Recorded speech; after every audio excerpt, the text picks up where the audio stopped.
We are back with the 142nd edition of the Quarantinecast. Once again, if you haven't yet, be sure to check us out at fighterpath.com.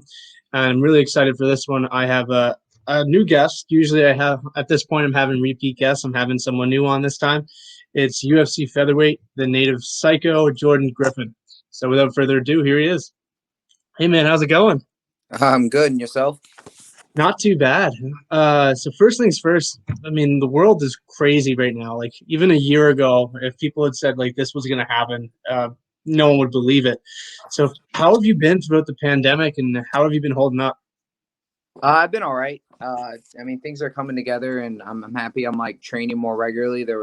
When it first happened, there were some months I wasn't training at all, and because the gym had shut down, so we were all just trying to figure it out. Do you think that's like an advantage? Because obviously you're at a big gym there with Rufus Sport. I know I'm up in Canada, so our gyms here are shut down unless a training partner's got to fight, in which case you're allowed to train. But I'd have to imagine being at a big gym like that with guys who are constantly fighting. That's had to be an advantage for you. Yeah, it's nice. I definitely think this is kind of like the make it or break it for a lot of people right now. You're either fighting through the pandemic or you're sitting on the couch right now and you're talking about how you're going to make your comeback, in maybe another year. So I feel like this is the time when a lot of guys are really, they're going to shine or they're going to fall through the cracks. So I'm hoping I'm just moving. The plan is just move on up. So. Yeah. For you got one fight in since everything opened back up.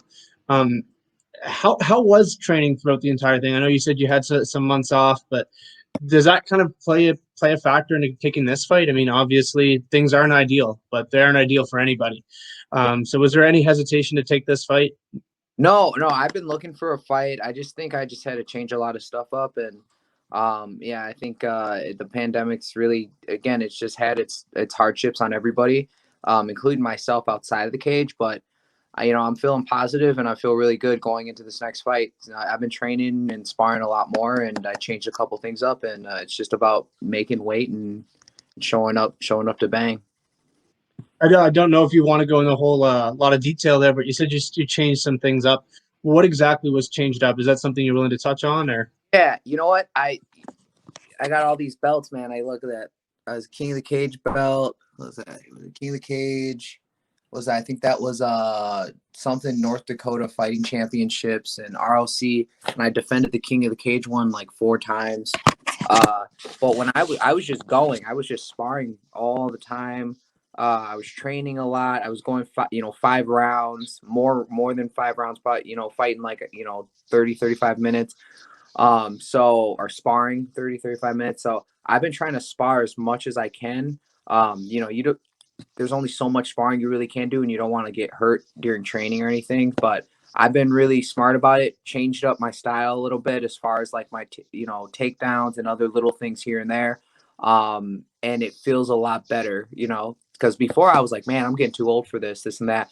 And it's not even that I was getting too old. It's just that I'm older and I can't fight like when I was 18. Yeah.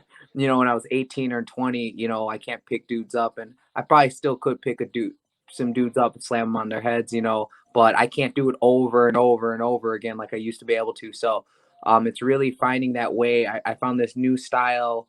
I didn't find it. Duke and them have been showing us all new stuff, and I've adapted it into my game, and I really like it. So I want to talk about those belts because I mean you've competed for several organizations en route to the UFC. Outside of the UFC, was there an organization where you're like, that's probably where I had the most fun in my career? Yeah, the King of the Cage. King of the Cage is the oldest organization of MMA, and I had a lot of fun with the staff there. Everybody there is so nice, and it was always fun to see them. Everyone from the camera guys to the guy setting up the cage. Even like I had fun. I offered to break the cage down afterwards and stuff. And I'd be like, just so they can get out earlier, so we could all go go party it up. So. I had a lot of fun with those guys. It was always on a reservation, and that's like second family right there. So King of the Cage, what's up, King of the Cage? I love it, and you did talk about competing on a reservation. I'm sure that meant a lot to you. And I'm sure being able to represent the fact that you're native means the world to you. So can you touch a little bit on how much it means to you to be able to be one of the few athletes who are native in the UFC? You know, it's absolutely amazing. And if you would have asked me, you know, how I would have thought things were gonna go, you know, 10 years ago for me, to be honest, I don't think I would have even told you I'd be here at this spot at this point in my life.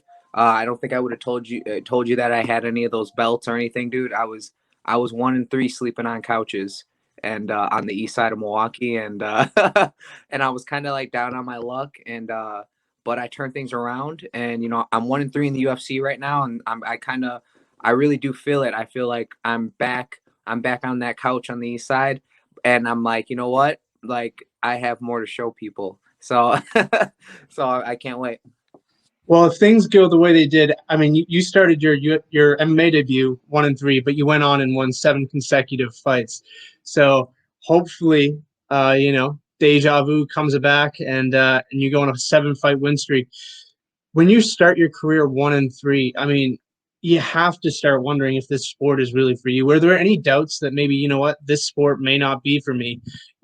1-3, if I ever want to make it to the UFC, they're going to look at that. And how did you overcome that? You know what?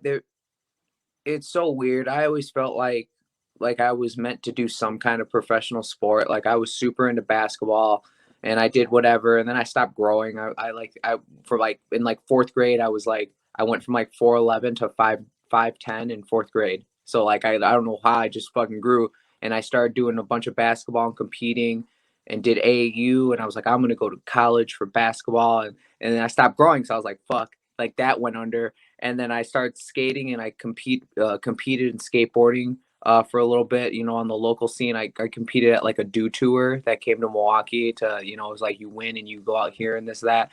And I just kept getting hurt there. And then, but I've always been very like physically active. And when I found out about wrestling, my buddies, they were always like, oh, you should wrestle, you should wrestle. So I tried wrestling out. And then after I only wrestled my senior year, and then basically they were like, I was like, what the hell do you do? You know, I'm about to graduate from high school. I don't really know what else next. And somebody was like, hey, you should try MMA out. It's like wrestling, but you can punch people in the face. And I always just like that. Like, if I didn't do MMA, I would have gotten in so much other stuff as far as trouble. I already know it because that's just how I used to be. Like, I was just somehow figured I'm into something because I'm trying to make some money or do something. So MMA's really saved me. And I honestly, I don't think, even when I was 1-3, I was 5-2 before that as an amateur. And I kind of always just felt like, dude, I'm better than all these dudes out here. You know what I mean? I always felt like I'm better than this, you know. And I think I realized that. I stopped drinking. I stopped partying all the time with you know, I had friends that like to party every week, and I stopped doing all that stuff. And it was just, dude, I'm just on a goal. I had a goal, and I got really lucky, and I caught like every opportunity. Opportunities I didn't even expect. I just find them. It's like God knew. And I get a call, literally sitting on my couch. I got evicted from my house, and sitting on my couch, and somebody called me randomly, and I pick up the phone, and I'm like, dude, I was like crying. I was like, you know, I was like fucking, like I was getting evicted. And this guy's like, hey, you know, we need a fight. We want you to come fight on Bad River, blah, blah, blah. I said, what? I was like, Bad River's my tribe. He said, are you fucking kidding me? You're from here? I said, yeah, my grandmother's from there. And I've been going up there every year since I was, you know, whatever, however years old. So I get up there, and the guy's like, he's like, oh yeah, take it easy on this guy, blah, blah. He has a family, blah, blah. I didn't know I was fighting my cousin. And so I ended up fighting my cousin, who was like, you know, at least a decade older than me, I think. And I went in there, and I fucked him up. And then and then you know, I don't know, I apologized after, and we all went out and got fucked up. So What was your next family get together like? I'm sure that family gathering would have been very awkward. right. No, I've seen everybody since then. I mean, it's all right. I haven't seen him actually, but I've seen everybody else up there, you know. So It's kind of come full circle now, because not only are you competing for UFC, you actually get to be one of the few people that get to compete on ABC. How much does that mean to you? And is that something that you really care about? I know a lot of guys are like, I don't care. I can fight in front of 4 people. Doesn't really make much of a difference, but it has to mean something that you get to compete on ABC. You know what? I'm overjoyed that I get to fight for ABC. I think I fought on one of the last UFC Fox cards. Then so I've made it through a couple. What the Fox? I fought for Fox. I fought for ESPN, and then now it's ABC. So it's just kind of like, that's cool. It's all about opportunities. And my mom said it best. She goes, "You need to bring back the old. They used to call me Psycho Hammer. You'd rip a guy's head off for $200. Like, what the hell are you doing now?" And I was like, "Damn, she's right." So I got back in there and changed things around, and I feel like even though I'm 1-3, I've progressively gotten better, or I feel better about my performance. Because they were decision losses. I mean, what Dan Ige is killing the division right, and look, like he couldn't finish me, and I think I did really good against him.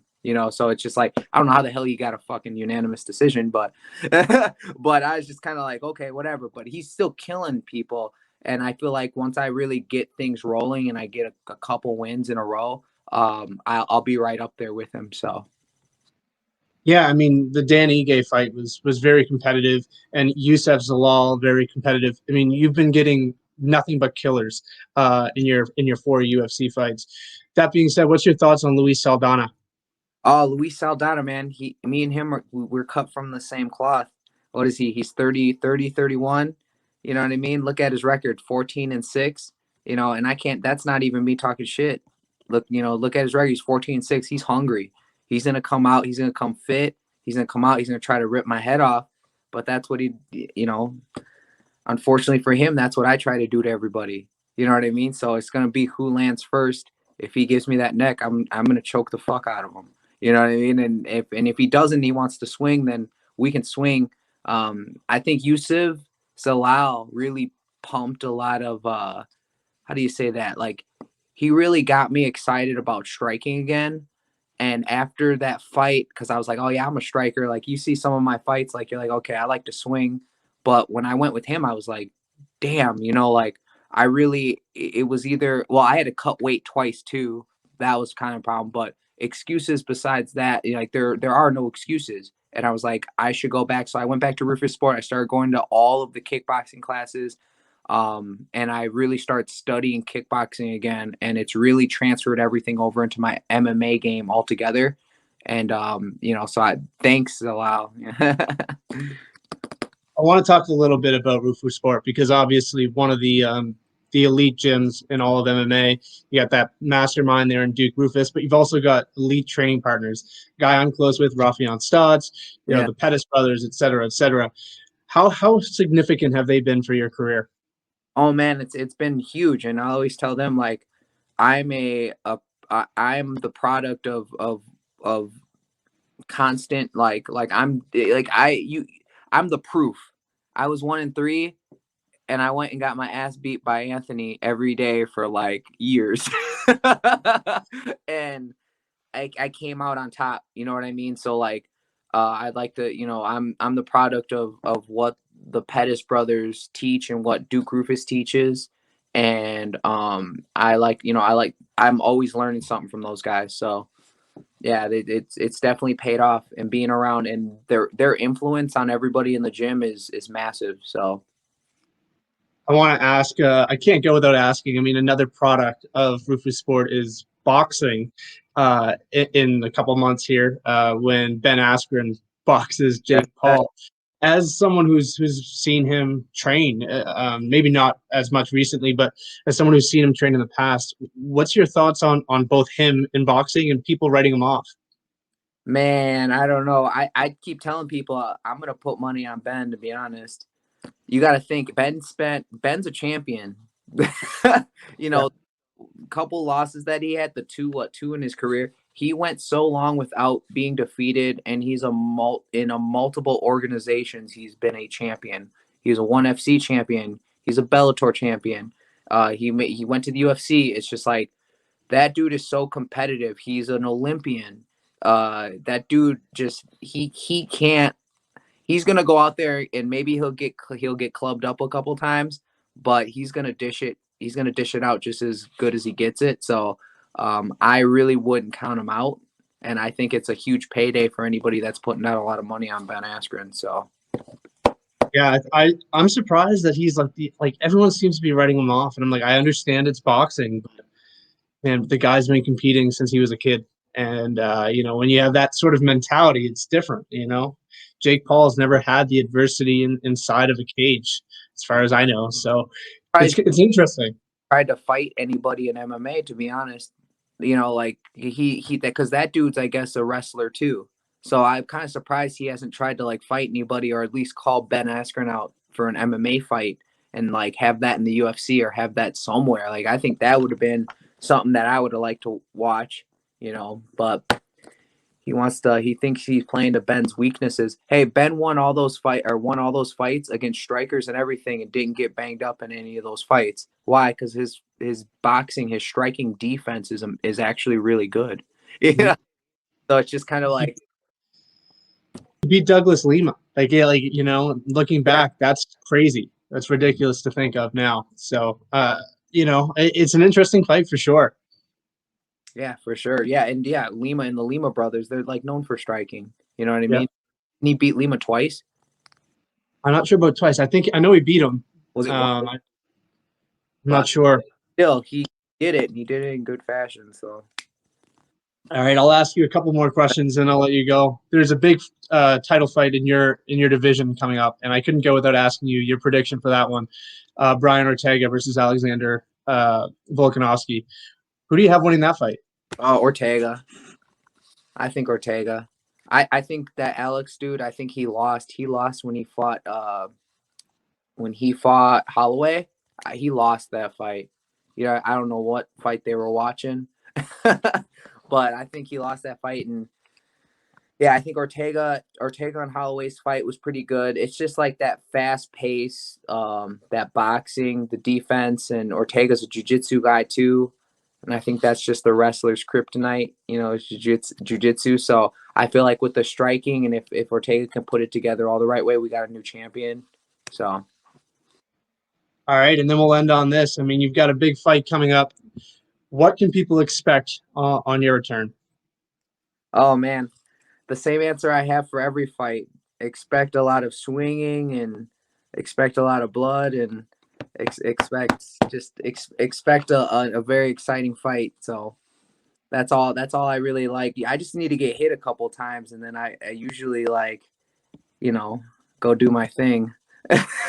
But I think with my cardio this time around and with sparring more, just an expected exciting fight of the night for sure.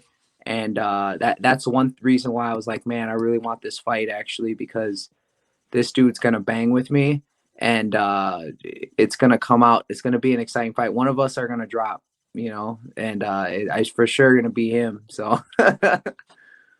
All right, man. Well, thanks again for the time. I appreciate it. And I know it's 4 weeks away. So all the best, man. Best of luck with cutting weight. Best of luck with the fight. And hopefully you don't catch anything, because people seem to be catching stuff left, right, and center right now.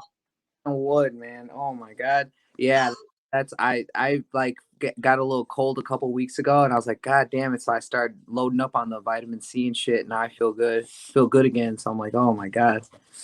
But all right, man. Well, thanks again for the time, and I'll be rooting for you on April 10th. Awesome. I'll see you, man. Bye. All right, man. There we go. Jordan Griffin. So be sure to tune in for his fight on April 10th. He's fighting Luis Saldana. Been a fan of his for a little while now. I'm glad I was able to work out a time with him. And if you guys haven't yet, be sure to like, comment, and subscribe. And I will see you guys next time.